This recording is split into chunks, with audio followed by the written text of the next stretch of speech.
بسم الله الرحمن الرحيم.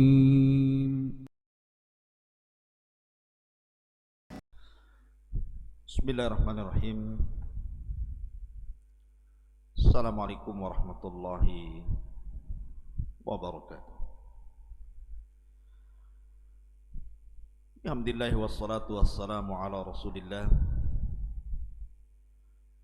wa ala alihi wa sahbihi wa mawalah wa la hawla wa la quwata illa billahi wa ba'du.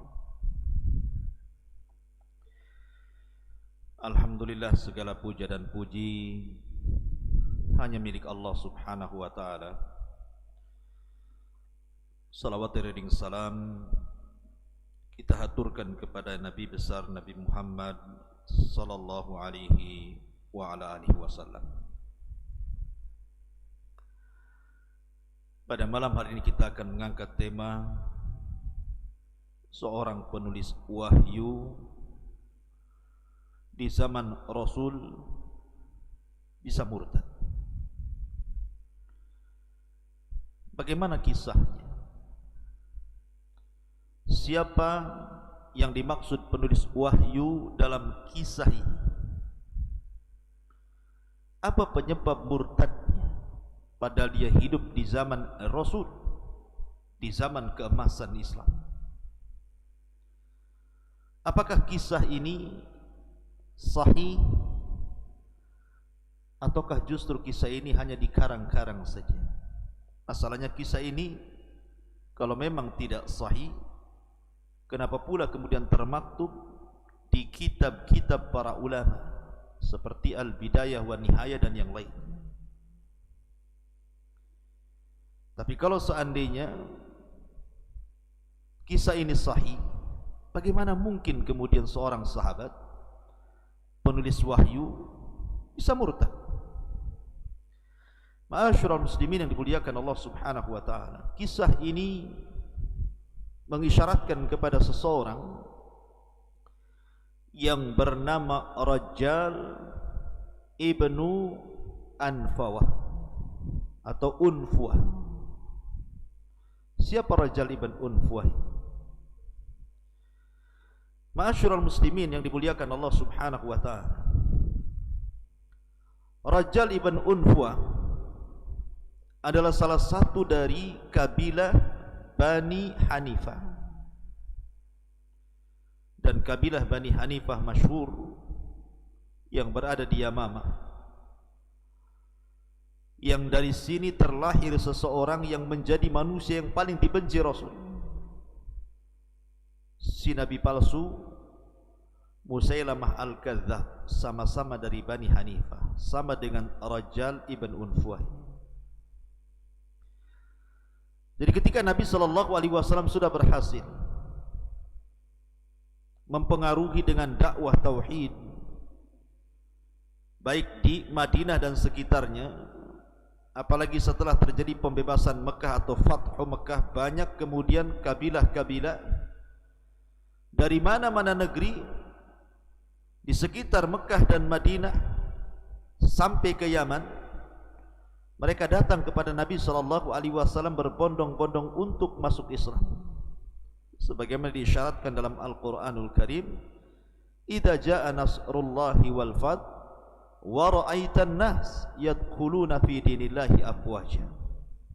Apabila datang kemenangan demi kemenangan dalam peperangan dan juga pembebasan kota Mekah, kau lihat manusia datang berduyun-duyun, berbondong-bondong untuk masuk ke agamamu, maksudnya untuk mengislamkan diri-diri mereka di hadapan Rasul. Salah satunya adalah rombongan dari kabilah Bani Hanifah.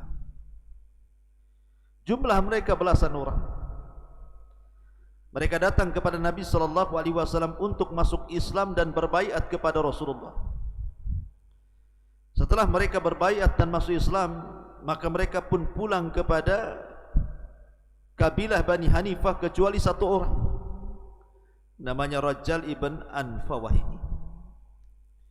Dia bergabung dengan Ashabus Suffah karena dia orang miskin dari kabilah Bani Hanifah. Gabung dengan Abu Hurairah radhiyallahu anhu. gabung dengan ashabus suffah yang lainnya, sehingga dia fokuskan kehidupannya untuk menghafal Quran. Bahkan dia ditunjuk sebagai pencatat wahyu Rasul sallallahu alaihi wasallam.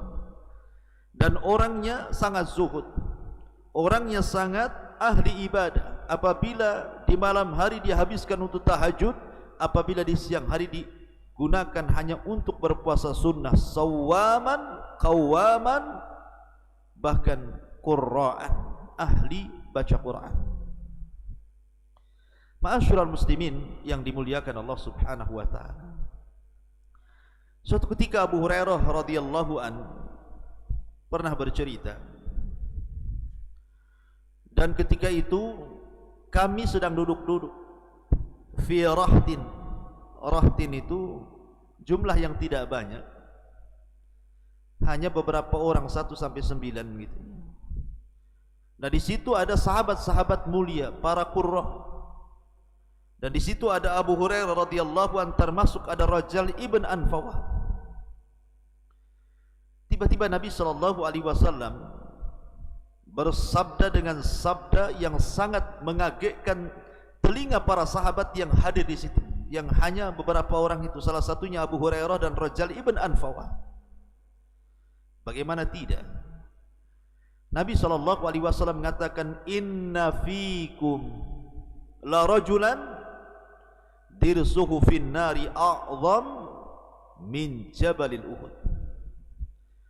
Kata Nabi sallallahu alaihi wasallam, di antara kalian yang hadir di sini sungguh-sungguh ada laki-laki yang giginya di neraka jauh lebih besar dibandingkan gunung Uhud. Sontak saja para sahabat, termasuk Abu Hurairah radhiyallahu an, kaget dengan sabda Rasul karena diarahkan kepada mereka, sehingga satu dengan yang lainnya saling melirik. Bahkan Abu Hurairah radhiyallahu an sangat khawatir jangan-jangan Nabi sallallahu alaihi wasallam mengatakan seperti itu ditujukan kepada dirinya. Karena tawadhu'nya Abu Hurairah melihat sahabat-sahabat yang lain, termasuk juga melihat rajal yang ahli ibadah melebihi dirinya.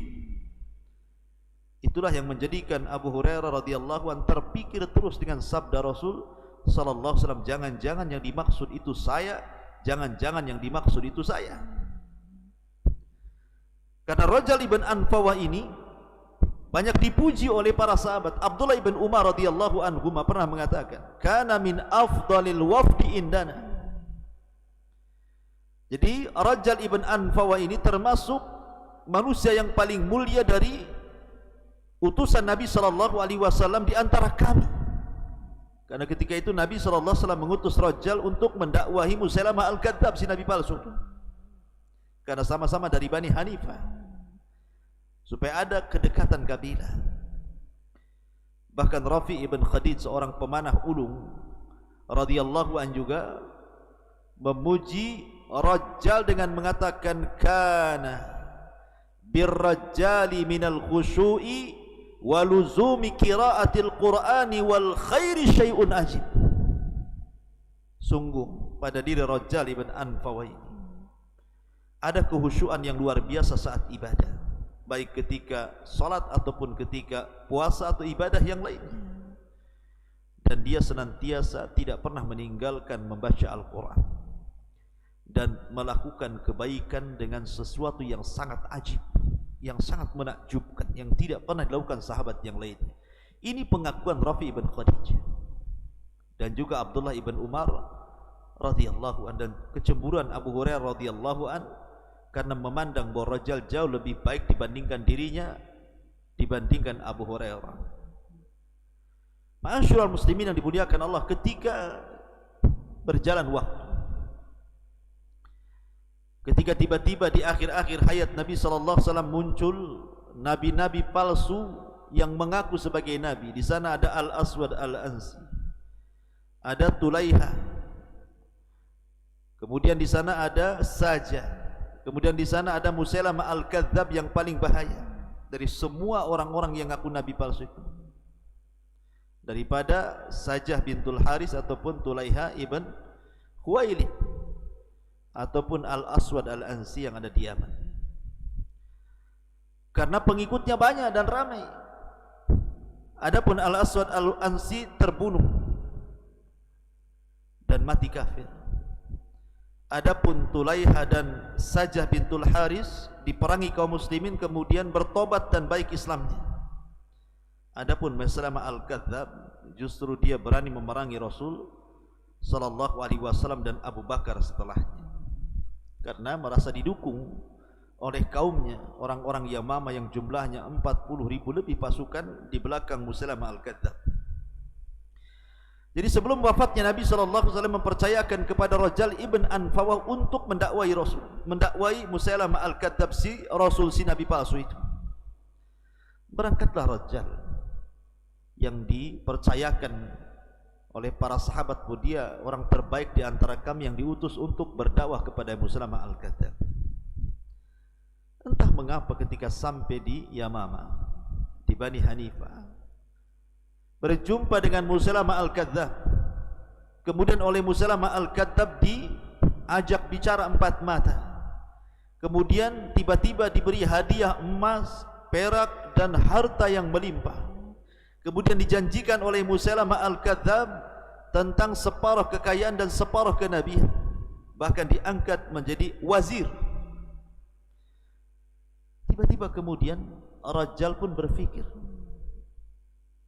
karena dia orang miskin masalahnya, tapi ahli ibadah. Tapi dia goncang keimanannya dengan harta dan kekayaan serta jabatan yang ditawarkan Musailamah Al-Kadzdzab. Akhirnya insalah, dia pun menanggalkan keimanannya dan memilih kekufurannya. Di saat itu pula Nabi SAW meninggal dunia. Tepat pada hari Senin tanggal 12 Rabiul Awal tahun 11 Hijriah, Rasul meninggal dunia di hari Senin dan dikuburkan di hari Rabu. Maka Rajal ibn Anfawah tiba-tiba berceramah kepada pendukung Musailamah Al-Kadzdzab. Dan tentu fitnah Rajal ini jauh lebih dahsyat dibandingkan fitnah Musailamah Al-Kadzdzab itu sendiri. Karena dia mengatakan kepada kaumnya Musailamah Al-Kadzdzab, yang sebagian mereka sebenarnya tidak yakin bahwa Musailamah itu Nabi, cuman karena fanatik kesukuan, maka mereka mengatakan Musailamah Al-Kadzdzab pendusta, jauh lebih kami dukung dibandingkan si Muhammad yang jujur. Mereka mengatakan seperti itu karena fanatik kabilah. Tiba-tiba Rajal mengatakan di hadapan manusia sepeninggal Rasul, innahu qad asyraka ma'ahu Musailamah ibn Habib fil amri. Aku mendengar Nabi SAW bersabda bahwa sesungguhnya Rasul SAW telah bersyirikat dengan Musailamah ibn Habib pada perkara kenabian. Ketika Nabi SAW meninggal dunia, maka sebagai penggantinya adalah Musailamah Al-Kadzdzab.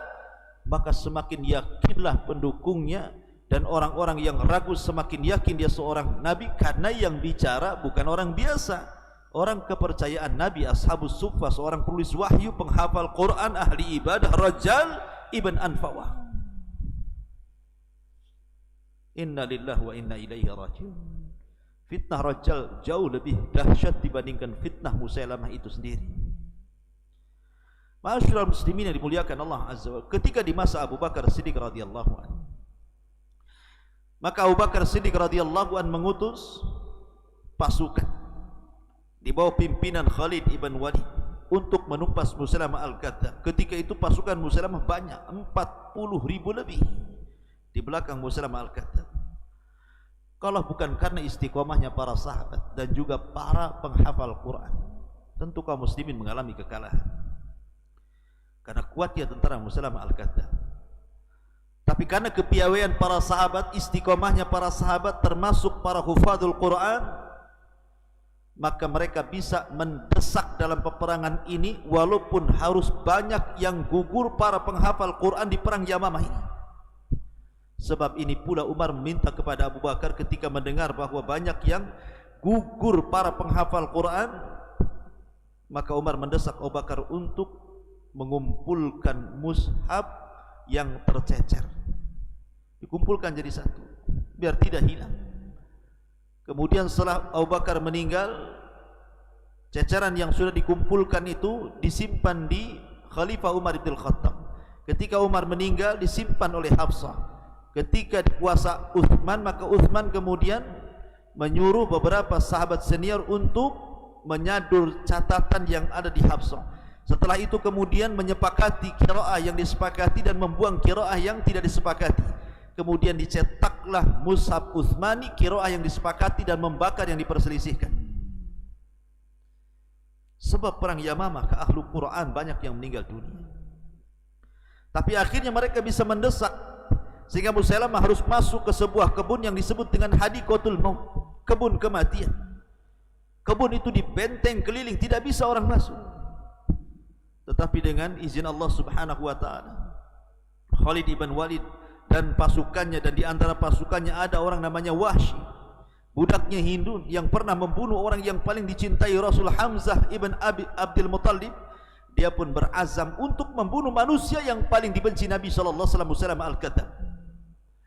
Kemudian kaum muslimin berhasil menjebol benteng itu, dan Musailamah berhasil ditumpas oleh Khalid bin Walid di tangan Wahsy ibn Harb. Dan di antara tentara Musailamah al-Kadzdzab yang terbunuh adalah Rajjal ibn Anfawah, meninggal. Ketika Abu Hurairah mendengar bahwa Rajjal ibn Anfawah meninggal dan menjadi pasukan Musailamah al-Kadzdzab, tiba-tiba kharra sajidan syukran lillah, dia pun langsung tersungkur sujud, bentuk syukur kepada Allah Subhanahu wa taala, bahwa yang dimaksud sabda Nabi sallallahu alaihi wasallam itu, bahwa di antara kalian di neraka giginya ada yang jauh lebih besar dibandingkan gunung Uhud, bukan dirinya, tapi diisyaratkan kepada Rajjal ibn Anfawah. Ma'asyiral muslimin, dari sini al-ibratu bil khawatim. Ibrah itu dilihat daripada akhir kehidupan, bukan di awal, bukan di tengah. Makanya kenapa Rasulullah SAW mengatakan dan senantiasa berdoa, Allahumma ya muqallibal qulub tsabbit qalbi ala dini. Wahai zat yang membolak-balikan hati, tetapkan hatiku di atas agama. Kisah ini disebutkan oleh Al-Hafidz Ibnu Katsir dalam Bidayah wan Nihayah jilid yang ke-6 halaman 323. Tapi bagaimana pandangan ulama tentang kisah Rajjal ibn Anfawah ini? Ma'asyiral muslimin yang dimuliakan Allah Subhanahu wa taala. Ulama mengatakan bahwa kisah sahabat Rajjal ibn Anfawah radhiyallahu anhu adalah kisah makdzubah. Kisah yang dikarang-karang, yang didustakan atas nama Rajjal ibn Anfawah, bahkan atas nama Nabi yang sudah mendidik para sahabat, salah satunya Rajjal ibn Anfawah. Bahkan dikatakan fahiya min akadzibis Saif ibn Umar. Ini termasuk kedustaan-kedustaan seseorang yang bernama Saif ibn Umar. Dialah yang meriwayatkan dalam Al-Futuh dan juga Al-Isabah dari Makhlad ibn Qais Al-Bajali. Rajjal ibn Anfawah dan Abu Hurairah radhiyallahu an ketika di sisi Nabi sallallahu alaihi wasallam, ketika Rasul mengatakan gigi gerham salah seorang di antara mereka di neraka lebih besar dibandingkan gunung Uhud, maka hadis ini ketika Abu Hurairah radhiyallahu an mendengar Rajjal meninggal dan mengikuti tentara Musailamah, kemudian dia tersungkur sujud karena sabda Nabi bukan pada dirinya. Hadis ini asal riwayatnya bahwa Rajjal ibn Anfawah mati di atas kafir. Akan tetapi ingat bahwa hadis ini maudhu. Maka Saif ibn Umar adalah yang membuat hadis ini. Bahkan komentar para ulama seperti Al-Imam Ibnu Ma'in mengatakan falaisa khairu min, tidak ada kebaikan riwayat ini. Imam Zahabi juga mengomentari hal yang sama. Dikatakan bahwa Al-Waqidi yu'tamadu alaihi sampai kepada kalimat al-jahilu bihadzal ilm, sampai dianggap jahil. Kemudian juga Ibnu Abi Hatim, Ibn Abi Hatim juga mengomentari Wasaib ibn Umar al-Kadzabi termasuk para pendusta, bagaimana disebutkan dalam Al-Jarh wa Ta'dil. Ma'asyiral muslimin yang dimuliakan Allah Subhanahu wa taala, dan Al-Waqidi juga telah berserikat dalam riwayat kisah dusta yang lainnya dari Muhammad ibn Humaid Ar-Razi, dan dia juga seorang pendusta menurut Abi Zur'ah Ar-Razi dalam kitabnya Al-Mizan, sebagaimana disebutkan dalam Tarikh At-Tabari. Intinya bahwa banyak para ulama yang fatwakan bahwa ini tidak sabit, seperti Syekh Mustafa Al-Adawi rahimahullah hafizahullah taala, dan ulama-ulama yang lain mengatakan bahwa kisah ini tidak sabit. Ya, Rajal ibn Anfa masuk Islam, tapi tidak ada kisahnya dia murtad. Ma'asyiral muslimin yang dimuliakan Allah Subhanahu wa taala, maka intinya bahwa kisah ini tidak sabit dari beliau Rajal ibn Anfa radhiyallahu, dia seorang sahabat Rasul. Akan tetapi ibrah dan pelajarannya bahwa pentingnya kita menjaga akidah, istiqamah. Bagaimanapun Allah Subhanahu wa taala berfirman, innal ladzina qalu rabbunallah tsumma istaqamu tatanazzalu alaihimul malaikatu alla takhafu wa la tahzanu wa abshiru bil jannati allati kuntum tu'adun. Orang-orang yang mengatakan Rabb kami Allah, kemudian mereka istiqamah, istiqamah dengan perintah, menjalankan perintah, istiqamah dengan larangan, menjauhi larangan, istiqamah dengan menikmati yang dihalalkan dan menjauhi yang diharamkan, dan begitu seterusnya. Mereka istiqamah, maka saat detik wafatnya malaikat akan turun dan membisikkan di telinga para orang-orang yang istiqamah itu, alla takhafu wa la tahzan, jangan sedih, jangan takut, wa abshiru bil jannati allati kuntum tu'adun, karena Allah sudah janjikan, habar gembirakan dengan surga yang dijanjikan kepadamu. Artinya bahwa istiqamah ini salah satu penyebab mati husnul khatimah, dan salah satu perkara yang menghindarkan dari su'ul khatimah. Subhanakallahumma wa bihamdika asyhadu an la ilaha illa anta astaghfiruka wa atubu ilaik. Allahu ta'ala alam. Assalamualaikum warahmatullahi wabarakatuh.